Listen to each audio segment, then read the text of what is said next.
Welcome to the show, everybody. Really excited to have you. Today we're going to kick it old school. We're going to bring back an old format where I give a composer profile, a little bit of historical background on a specific composer or piece, because this is the first podcast since we started doing video, and we brought back the podcast, first episode of the Sound of Ages podcast, where we're talking about a piece of music and by a composer other than our composer in residence, Andrew Maxfield, which is wild. Didn't even realize that was the case, but since we've done a lot of Andrew's music, you know Andrew, audience of the show will know Andrew. It's going to be really exciting to be able to dive into historical music a little bit and give composer profile, and maybe we can all learn something that we didn't know before, which is always fun. So today we're talking about Camille Saint-Saëns, who's a French composer of the late 19th century, early 20th century, mostly late 19th century, and lived a long time, wrote a lot of music, and did some pretty great things, and in my opinion is a little underrated in the choral world, but wrote some fantastic stuff. So we're going to deep dive into Calme de Nuit, which is a piece that Sound of Ages performed on our Death in the Choir program, and look at the piece. We'll listen to our performance of it, which is going to be released as an EP single along with another piece, TBD. Can't give away the surprise yet, and it's going to be really fun. So sit back and get ready for some French stuff on the Sound of Ages podcast.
So, Saint-Saëns. I didn't know very much about Saint-Saëns before we performed his piece and before this episode, but I love doing these because I get a chance to do some research, usually take like an hour, hour and a half, 2 hours max doing research, and so I keep learning. And so I'm no expert on any of this, but I just like to share what I learn with other people. So hopefully it's beneficial to you. Hopefully you find it interesting. Hopefully I can present it in an interesting way that's not Boringsville, which I can wax on in Boringsville like with the best of them. So I'll do my best to keep it brief and keep it exciting, keep it relevant, and keep it fun. So one thing that I found that I was like, oh my gosh, it's a kindred spirit. I knew I loved Saint-Saëns for a reason, and it's because I sensed another, like our brainwaves telepathically across time, the time-space continuum spoke to each other about loving old things. Now, I love new things too. There's a myth about Saint-Saëns that he did not love new things as much, and he had critical things to say about modern music of his time. He was born in 1835 and died in, wait for it, 1921. So he saw a huge and pretty dramatic shift from Romanticism into the 20th century, which they would have called modernism. And he had critical things to say about modernism. And he loved ancient things. But, you know, new things, back to my apocryphal story. I forgot what I was saying, obviously. So again, this is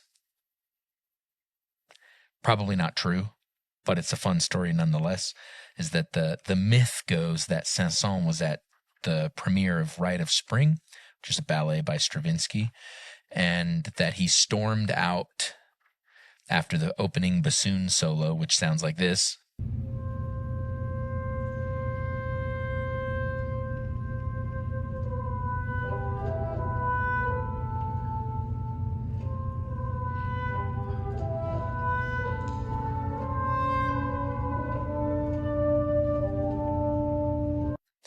And said, if that's a bassoon, then I'm a baboon or something like that. Again, not true. Most likely not true. But I think all of that is to play up the legend and the myth that he was such a classicist that, modern music offended him or whatever. Who knows in what proportion of that to believe. But the reason why he was a classicist, because he took a trip to Rome, a maiden voyage to Rome when he was 22. Wait, I can't do maths. 35. Yeah, he went in 57, so he would have been, 22. Wow, he's feeling 22. And when he was feeling 22, as Taylor Swift says, he went to Rome and he saw the ancient ruins and he heard Palestrina for the first time. And this is what led to the idea of pure music. Now, you can talk about music in an infinite number of ways, obviously, but one of the ways that you can break it down into two kind of camps or schools of thought is absolute music over here and programmatic music. And the interesting thing is there seemed to be a great divide happening during Saint-Saëns' lifetime about absolute music versus programmatic music. Absolute music was music for music's sake. The music is the narrative. The music is the story. The music is the point. Whereas programmatic music was this idea that there's a larger story or narrative that the music tells. You use music to convey a bigger idea or a larger idea. And so you had composers like Brahms. In Germany or in Austria, that tradition, you'd have composers like Brahms who were the music is the story, the absolute music. And then you had composers like Strauss who were writing tone poems where it's this epic poem and the music literally and kind of explicitly follows the story. And so it's hard to say whether choral music is absolute music or programmatic music. Some academics would argue that inherently the text is the larger narrative, and so all choral music is programmatic. But I don't know. You could argue it the other way too, and that the sounds of the words are colors on the palette just as much as the sounds of the notes. And Arvo Pärt would probably beg to differ that, his music is the expression in and of itself, and the text is also happening, but kind of simultaneously and in parallel, as opposed to the music being subservient to the text. I don't know. So complicated and above my pay grade. But you can decide for yourself if choral music is absolute or programmatic. You can comment in the comments and see what you think. We'll start a vote. Can choral music be absolute music, or is it always programmatic? You choose, as the Joker says. So anyway, he was a big fan of art for art's sake. He was big on form. He kept to classical forms, kind of like Brahms did, where everyone was moving on, pushing the boundaries of form, and they were very much formal adherents. And the other thing that, one of the quotes that I want to read from Saint-Saëns that's really fascinating is about, even though he loved modern harmony and harmonization, and he wrote music in every kind of classical genre, instrumental and choral alike. This is an interesting quote from Saint-Saëns himself, referring to ancient music, where he says, he talks about modern days. Harmony is the flesh and blood of music. Rhythm is the ossature on which it is built up, and melody is the epidermis. So, different parts of the body. This opposes the belief held by many of his contemporaries that melody was the most important element of the music and produces harmony, which is interesting, because I would argue that line produces harmony. Melody, though, is different than line. Okay, that's a whole other debate we don't have time to get into, or a whole other conversation. We've talked about it briefly with Drew, but line and melody are not synonymous. Melody doesn't necessarily produce harmony, but a lot of his contemporaries believe that line can produce harmony, multiple lines. But this is what he says about that. If such were the case, Gregorian chants, folk songs composed without accompaniment of any kind would gain by being accompanied. The contrary is the case. Accompanied, they lose their entire character and charm. So there you have it. He was also into bringing what they would call, what in kind of generations past musicology courses would call exoticism, which is borrowing, let there be light, which is borrowing melodies and melodic material and even harmonic material from non-Western countries like the Middle East and Africa and Asian countries, incorporating those elements into their own Western aesthetic. And so bringing some of the music from Palestrina and some of these non-Western traditions into his melodic writing and into his aesthetic is another element that gives Saint-Saëns' music its charm.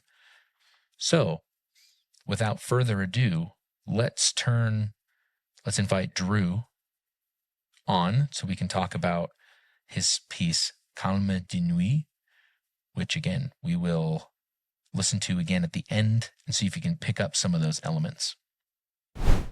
Welcome to today's show, Drew. Merci. Ooh. Starting off with French. We've now listened to the piece. and I've given a little bit of an intro, so you know who Saint-Saéns is, you know what time he's from, those kinds of things. Now we bring on the expert, the special authoritative expert of composition. What's the French equivalent of like sir, if you get like knighted in Frenchness? Monsieur Andrew Maxfield. Putting the poser The Count- and composer. The Count of Monte composition or something like that. Whoa, okay. So let's look at this amazing piece and some of the awesome details that give it its beauty, because it's, if you look at it at first blush and at first listen, it could seem like, oh, that's really simple, and that's part of its charm, actually. And so Drew, take us through what stands out first. Sure. You know, So I'm looking at a copy of this piece that I sang from when I did a summer conservatory program in Paris, 2017. And so hearing this piece and seeing it on the page actually brings those memories back, which is kind of like a personal connection. But that's so cool.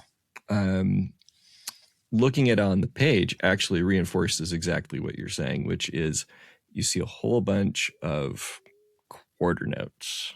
It doesn't seem like it should be as exciting as it is, but that actually, I think, proves the point. And we have talked frequently in other contexts about trying to get to the simplicity on the far side of complexity. And sometimes you see music on the page, and it could be really cool, but there's a degree of complexity, and it's like having to work through some sort of barrier or worthy challenge to make the music. And here, you're already on the far side of that. Yeah. And it is in some ways the distillation of really good habits in the hands of compositional habits in the hands of a composer who just basically knows what's up. And I will say that from my own experience that this is the hardest thing to do. Because I'm like not surprised. Yeah, well, I mean, it resists. Actually, it kind of like thwarts ego, because either you can put one note after the next and write perfect harmonies one after the other that perfectly fill a room and that behave beautifully together in terms of the way that the sound reinforces itself and all the rest. Or you can't, but you cannot hide. There's nowhere to hide when you're writing simple music like this. And it's probably no coincidence that when we teach composition, we end up spending a lot of time in four voice chorale writing. And it's not because anybody's meant to stay there forever, but there is something revealing about simple four voice writing. And I always feel like the ultimate test for a composer is not dazzle me with your coolest symphony, although believe me, I'm here for those moments too. But I think the ultimate test is, can you write something simple that makes me like lean forward in my chair and want to cry at the same time?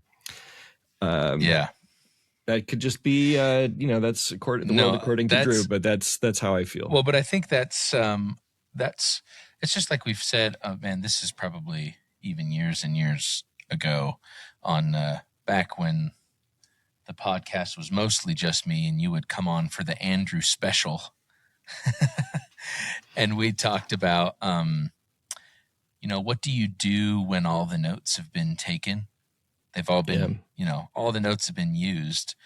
And calling back to some of the historical stuff where Saint-Saëns was, he's a little bit of resisting against that sort of modern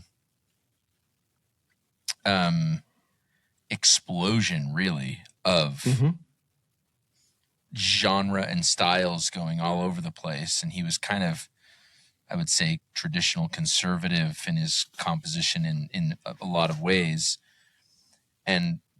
But there's something about, when all the notes are being used, what do? You go back, you look backwards, and you find a simple thread and you follow it till it's to its depths. And I think this is like you said, it's a really great example of his affinity for Bach and for medieval music and chant and that sort of thing, because there's these really subtle hints of flavor of those things, of like a Bach choral or a chant melody, just kind of then with this very French romantic era harmonic sensibility underneath, right? And I mean, if I were to try to write something simple, and man, it's so hard. It would be really hard. How would you describe then, if you were explaining this to, and maybe you just did, but in a more specific way, how would you describe what makes this piece different from a simplistic piece that lacks depth to a like high school or beginning composition student? Well, I think you know it when you feel it. And 100%. And I think that's what I mean by the simplicity on the far side of complexity, because having been a high school student who tried to write stuff, if I were to look back, at the pieces that I wrote, and there are still, I think I have 2 pieces that I wrote when I was in high school that are in a box in the closet. What I see we need to bust those out. Oh, absolutely not. It takes so much. Look how far we've come, No. It takes so much to persuade people that I am a composer. I don't want to disabuse anybody of that belief too soon. Actually, that would be you can look at those after I'm dead, which leads to a funny Saint-Saëns aside, which is that during his lifetime, he wrote Carnival of the Animals, of course, and it was this kind of funny party piece where all these chamber musicians, they played it while wearing like little animal masks. And I guess it was a rollicking good time for its moment. And he looked at how much people loved it in the moment, and he instantly embargoed any further performances of it during his lifetime because he didn't want to become known as the Carnival of the Animals guy. And so literally it was embargoed. And then after he was dead, what gets performed over and over and over again? Well, I mean, of course, he's got terrific concerti and all the rest, but he is sometimes known as the Carnival of the Animals guy. That is the gateway to Saint-Saëns for a lot of people. So after I'm dead, people can say like, he was just a middle-aged guy in a basement someplace, and the gateway to Book of the Way is this high school piece. Well, I mean, it does show earnestness, and actually, I think getting back to what I was saying is that if you look at chorale writing in the hands of somebody who is eager but not skilled, I think you can hear earnestness, and that's never a bad thing, probably. True. But if I take my own high school compositions, there was a certain kind of verticality from moment to moment. You can sort of see my piano fingers on the page, and there's something kind of like chunky about that. And also it was there I would just call them sort of inelegant moves from one moment to the next. And the more a composer studies, specifically counterpoint and harmony, as Saint-Saëns would have been doing in the training that he received, the more moves you figure out how to make, and the more elegantly you figure out how to make them, right? It's a little bit like you're adding to your bag of tricks, because the thing that is fascinating is that if you take the world's simplest melody, and in some ways you look at the opening So fa mi comme de nuit in this piece, and you say that is not a remarkable melody on its own terms, but the more tricks you have in your bag, the more you see three notes in a row, and you're like, oh, a universe of possibilities. I can think of 1,000 things to do with this. And that actually built a deeper network of connections to other things. Yes. It's a little bit like you have this foundation. It's like a little bit like those Spider-Verse movies, the Miles Morales or whatever, where whatever the one was where that you like pop into this like alternative like multiverse thing, and you realize that the portal into it leads you to this kind of like middle passage where there's a billion portals into a billion other worlds. And I feel like that actually leads to that sort of like middle zone of complexity, where the more you train, the more you realize like, oh, wow, you give me three notes in a row and there's like a million things I can do, a million ways to solve this problem. And sometimes you see music that on the page, you look at it and you're like, wow, that's awfully complex, or there's a lot going on, or maybe there's too much going on. And I've written pieces like that too, where the today me would look at those pieces and say, wow, you had some ideas, but you weren't totally in control of the ideas, and you were a little hyped up on your own enthusiasm. Right. It's too complex. Right, because now there's all these cool puzzles to solve, and the novelty of the technique becomes exciting in and of itself, versus like remembering that those serve this higher thing of there's this piece of art out here somewhere for someone else that still, you could, anyway, I could go down a separate rabbit hole, but we won't on that. But I sure. think and there's a lot of different attitudes about complexity itself. I mean, there's a school of composers, the new complexity, who seemed to think that putting, buckets and buckets of information and impossibly complex notation and instructions on the page would cause performers to be alert and agitated, and it would elevate the content of the performance. And maybe that's all true. I'm not here to have a dog in the fight or to draw a point of demarcation between complexity and the simplicity on the far side of complexity. But when I say that you know it when you feel it, this piece, as just one example of a piece that was written by somebody who had sort of attained that level of mastery. I remember when we were singing it together, and in this kind of chorale, that we got to the forte on l'éclat, and the director, Mark Shapiro, he kind of looked at us in this kind of moment of éclat, and he said, the Arc de Triomphe, that's the spirit of this. It feels like that. And it was true. In the hands of a high schooler trying to write a simple 4-part piece, you might get a little arc to something made out of Legos, and it's great. And I wrote those, and you might, mid development, you might get some sort of complex, gaudy, overwrought, a little sort of self-indulged, a little bit. But in the hands of Saint-Saéns in this moment, you get the Arc de Triomphe, and you're standing there and you feel that. And I think that's the, at the end of the day, that's the only sort of testament that a piece needs is how the listener responds to it. Because every composer eventually joins the Dead Composers Club, and it's the listener and it's people who care that eventually decide which pieces to keep performing and why. And I mean, you've seen it, I've seen it. When the singers pick up this piece, you just see them go, yeah. And their performance reflects that.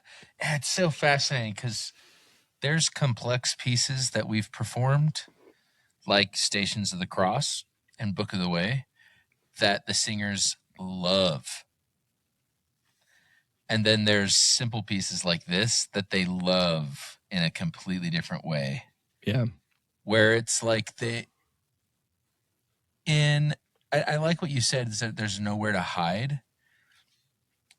And it's like there's Saint-Saëns-isms in this piece, but they seem kind of understated for the sake of the text and the singular point of artistic vision, you know? And like you said, the ego seems less. Well, and he could have been full of himself. I don't know. I don't know the person, but in the composition, exactly, it shows a level of mastery where it's craft beyond an obsession with ornamentation and complexity for its own sake. But you mentioned the text, and I think maybe that's something to point out too. There's a couple of things to point out. One is that this is a French text in the hands of somebody who is French and speaks French fluently. And it's really, I'm always very hesitant to set a text in any language that I don't speak. I speak English fluently as a native speaker. I speak French a bit. And even then, I'd be careful about doing harm to the text, because when you listen to people, I mean, I love listening to people read poetry in French or rap in French, because you get a window into the internal sort of like spirit of the language in a way that you never pick up on if you're trying to sort of crack it open as a learner of a second language, right? From like the technical lens, right? Right. Yeah. And then there's Latin. I mean, everybody has fair game, right? That's that. But when I look at the opening passage, when we as English speakers and readers see the word calm, it feels like a single syllable word. But when you see it set, calm, right? But when you see it set in this context, you realize it's calme. And there's that little release on calme. And it's so delicate, but you can see that it's a person who obviously speaks the language fluently, but also has a very delicate ear for these kind of details. And so the micro is delicate. And then when you zoom out to the macro and say, what is the text saying literally? And then what is it evoking sort of in terms of imagery and metaphor? That maps onto the music beautifully also. And so the text, I will do my best to read it in French right now, and then we can talk about the translation. I think both micro and macro at a text setting level, and then a text sort of imagery and painting level, it shows that simplicity on the far side of complexity, that sort of special kind of mastery. So it's calme de nuit, which is like the calmness of evening or the coolness of evening. Calme de nuit, fraîcheur de soir, vaste sentiment des mondes, grand silence des antres noirs, vous charmez les âmes profondes. L'éclat du soleil, la gaieté, le bruit plaisant au plus futile, le poète seul est hanté par l'amour des choses tranquilles. It's just, it's just so good. And it translates roughly in two stanzas. You have calmness of night, coolness of evening, vast glittering or flickering of stellar worlds, or of like the firmament, whatever. Deep silence, dark caverns, you charm the deeper souls. The brightness of the sun, cheerfulness and noise please the easy minds, or the futile or facile minds. The poet alone is haunted by the love of quiet things. Man, it's so good. It's so good. And so when when you listen to the piece, you're like, oh man, it's so peaceful. Yeah.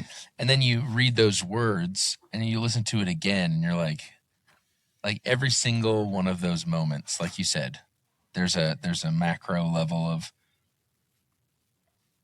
text expression and text painting and imagery.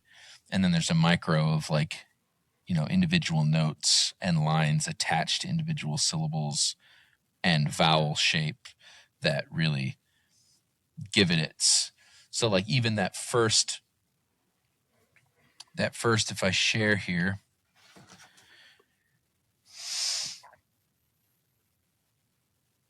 if we share this screen, this opening of just a solitude, the poet alone almost represented by that pedal tone.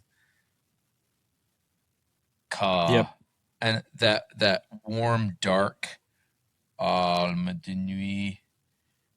The way that the pedal tone and the D and the bass just kind of stays there, with the subtle chord changes above, because the alto stays too. We notice here.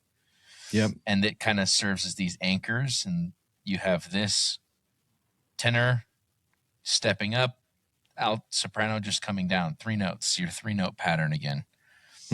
Setting the scene of this really tranquil, still shimmer of pedal tone against moving notes, right? That oblique motion gives a kind of shimmer. Frey, I can't even do it again anymore. I forgot already. Yeah, fraîcheur de soir. Well, I think there's one thing to notice here too. Oh, I think earlier I said so fa mi. It's actually do ti la. I didn't glance at the key signature when we started. But calme de nuit, on nuit, we've got a 6 chord, a first inversion chord. And one of the things that I have noticed over time about the kind of the French sound, if we want to call it that, is an attitude towards first inversion chords and an approach to deploying them. This there's sort of a delicate. My mentor Philip talks about melodic versus harmonic 6 chords, which is a whole I guess other conversation. Ooh. But when you hear when you see the way that the first inversion chords are treated in this, you can see some of his some of the thinking that emerged organically from that kind of French conservatory orientation. Yeah.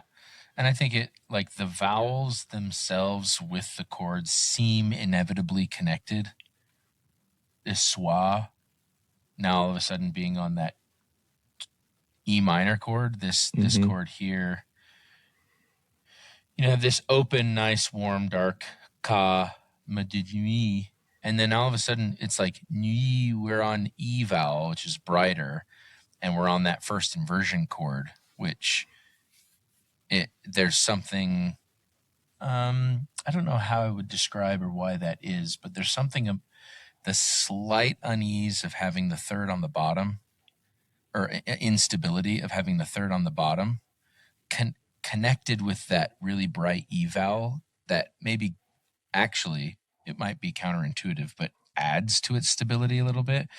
Because like from a singer's perspective, when you're singing ka, you could, man, it's so hard to align exactly where you're going to place that ah vowel, especially if the alm is right after.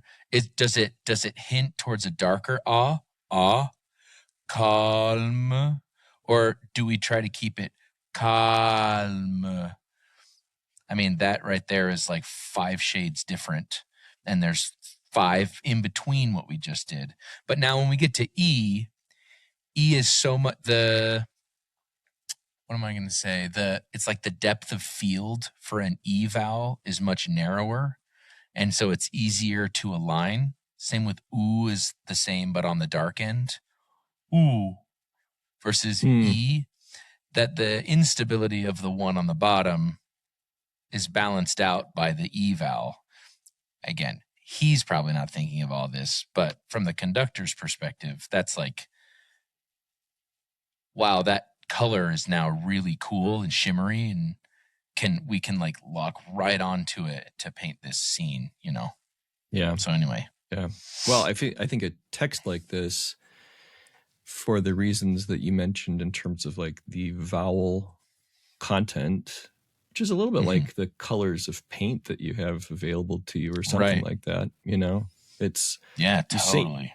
I mean, we live and die by vowels when we're doing vocal music.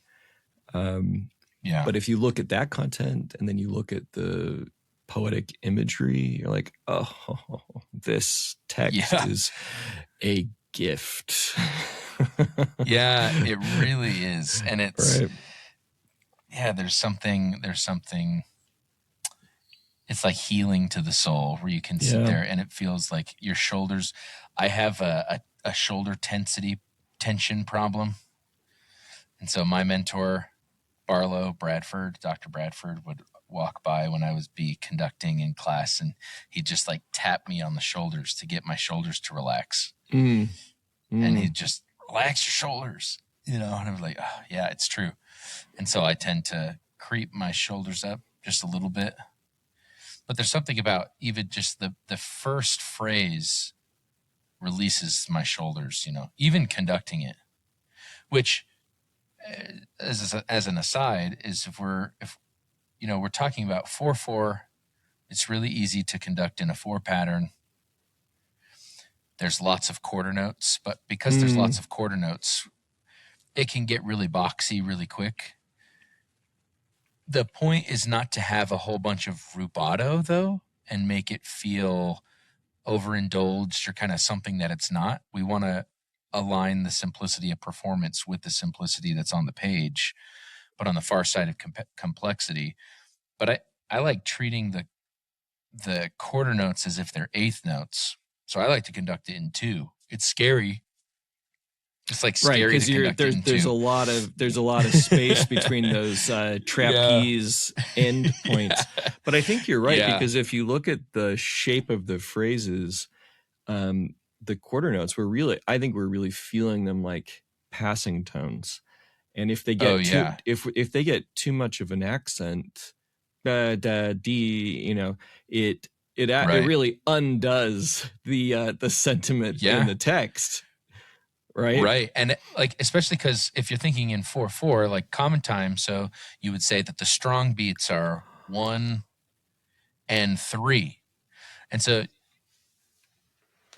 ka comes in on a strong beat on 3, but then m, which is a very much, and d, those are both very unaccented syllables. The m is right on a strong beat too. And so you'd want calme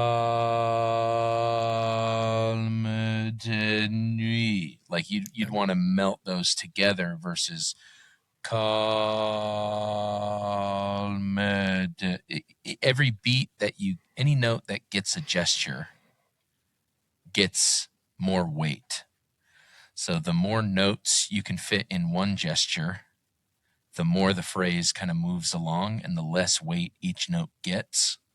Again, it's scarier for the singers. It's scarier for me a little bit because you have to really control the gravitational pull. But it felt like the right thing to be able to do what I felt and what we felt the text was calling for and his setting was calling for, you know? Oh, yeah, absolutely. I mean, that's a feature of the French language too. And when you think about French music and German music having different sounds, I mean, just listen to the languages. We've joked about this before in setting texts and how English is a weird kind of a salad of high-end French words and low-end German structure and utility words. Right. But when you're speaking French, there's this notion of the liaison, and it is in its own way like this elegant thread where every sound leads into the next. And when people, I've heard English speakers say that, oh, well, French is hard to learn, and you don't even say half the letters. And I think that's basically, that's like the simplicity on this side of complexity, because really Correct. what you're looking at is like, oh, no, it actually has interior rules that are more consistent than English. And the endings of words more or less tell you how to shape your mouth. And if you're doing it all right, you get this long line that just kind of flows elegantly. I'm looking in this text to see if there's examples of this, and there probably are, but this notion that the words even this phrase are constantly eliding. Yeah. Vous charmez les âmes profondes. Oh, yeah, there you go. Les âmes profondes.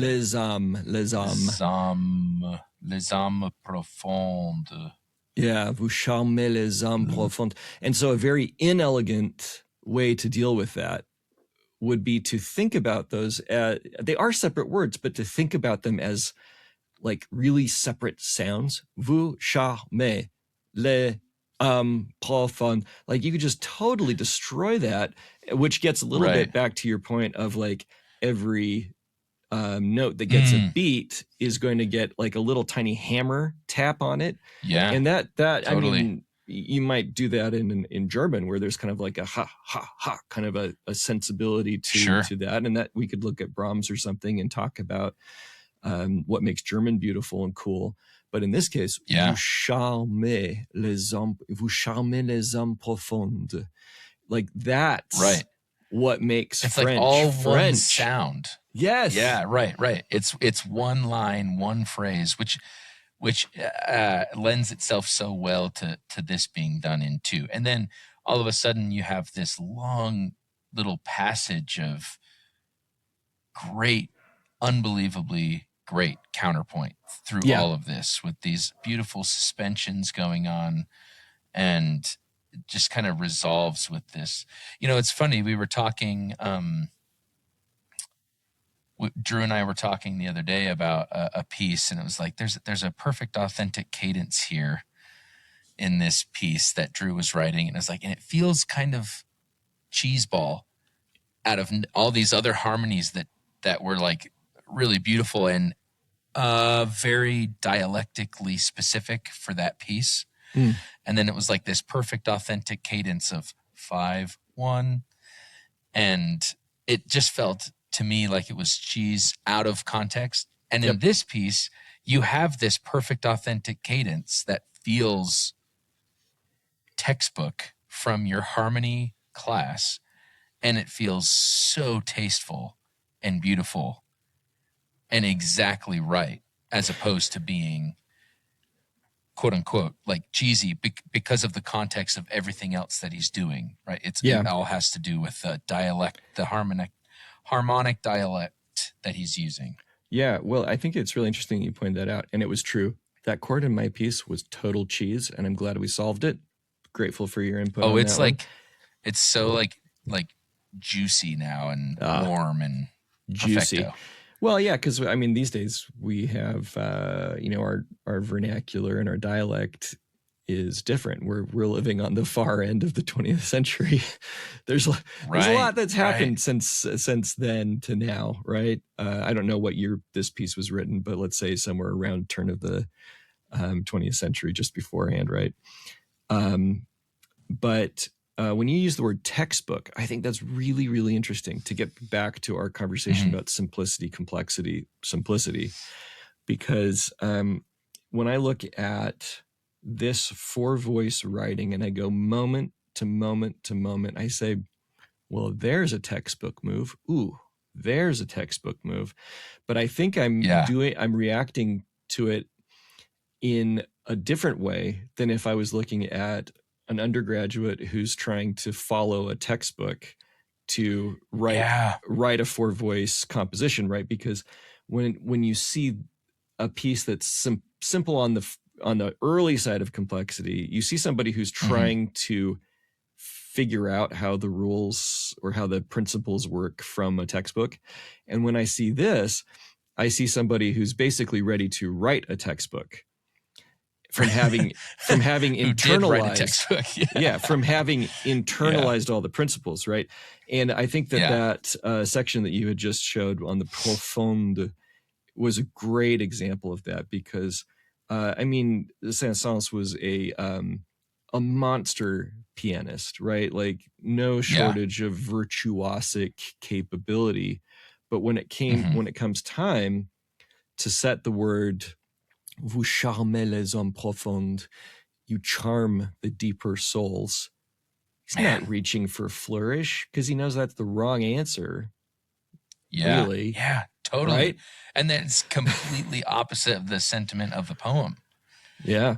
Right. It is the wrong answer. You get this profonde, which is such a beautiful word. And the word profound in English, I think, is a crappy word to set. Profound, profound. Like you can't stretch that out, but in French, profond. It's like it lands so beautifully. Like so different. And then you look at this and you say, okay, well, we have charmed the deeper souls, and what follows the end of that is a bar of rest. Right? He doesn't feel obligated to fill up time to dazzle anybody. He knows that you're sitting there, and he's going to let that sound settle. In fact, in a reverberant environment, like a cathedral environment where singing would typically happen, if you're doing this in two beats of rest, what does that let you do? It lets the seconds of reverb in the space settle, and it lets that energetic sensation taper a little bit. And why does that matter? Because the brightness of the sun, l'éclat du soleil, it's going to break through the window. Yeah. And l'éclat, that's the same word that we use for lightning. It's an explosion of light. Wow, cool. Right? It's not like, oh, sunrise is coming. It will emerge slowly over the hills. No, it's like, boom, the heavens open all in one go. Wow. And the other thing that I think is interesting about this is that when it's forte, he doesn't mark it like triple, quadruple forte to sort of like overdo it. You don't need that, really. He's let the air settle, and then boom, l'éclat. And I think it's interesting that all of the voices, I mean, in the whole piece, there are no real range extremes. Almost every note is, I think every note is inside the staff for every part, probably until the final low D for the basses, if I remember right.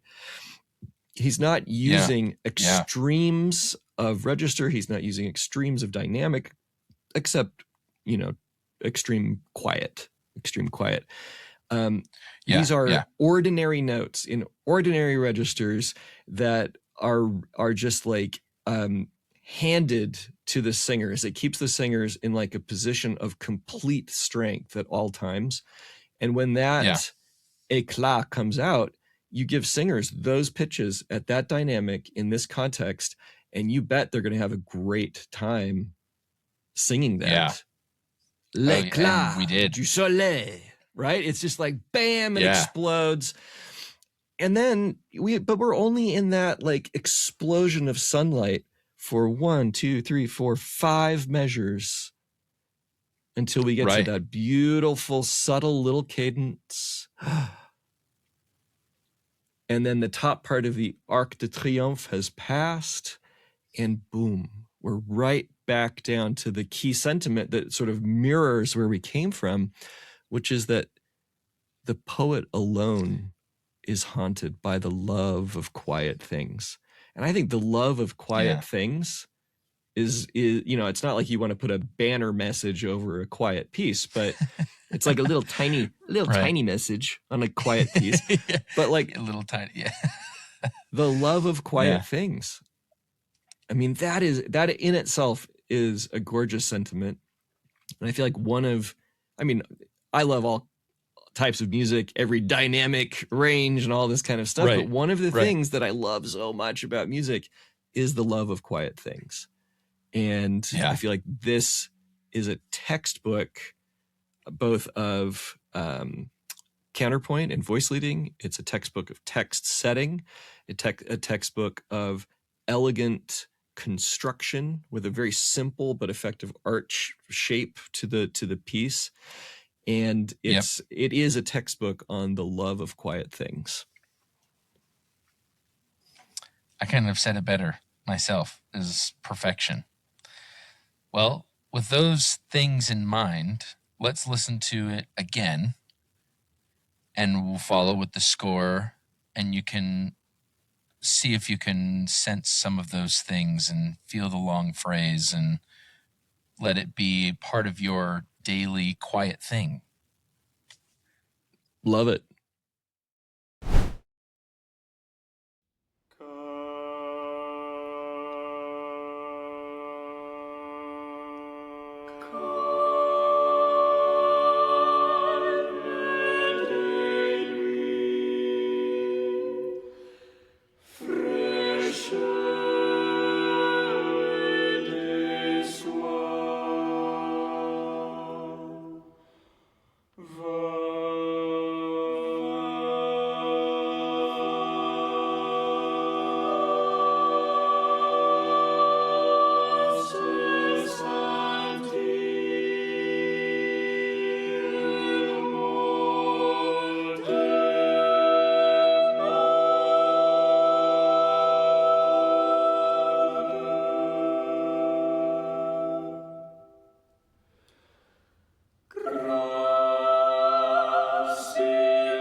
Thanks for joining us today. Hopefully you enjoyed your time with Saint-Saéns, Calme de Nuit. Again, like and subscribe, click notifications, sign up for Sound of Ages emails so you can be made aware of our upcoming events. We're going to make our season 26-27 announcement coming up soon. We have our next EP single with Calme de Nuit and another piece, TBD, that will be coming out shortly. So don't miss all the exciting stuff happening over at soundofageschoir.com, and we'll catch you next time.